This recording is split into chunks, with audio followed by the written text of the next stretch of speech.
من سلام و درود همچو دریا ورود میفرستم به تو از تمام وجود. ای نبی جان ما، نور ایمان ما، شمع بزم رسول، ماه تابان ما.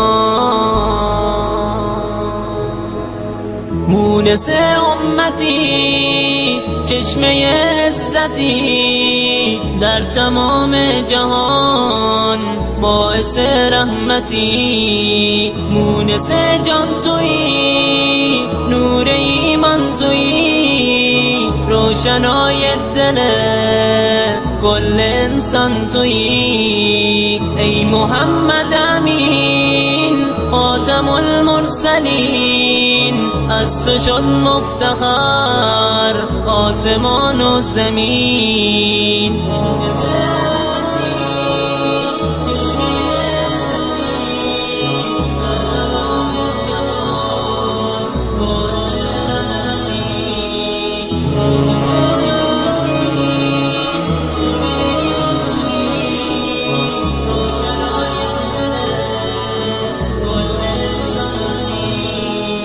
حب تو در دل است، جان تو را منزل است، قلب و جان همه سوی تو مایل است. سرور انبیا احمد مصطفی، سر به سر روشنی عالمی را ضیا.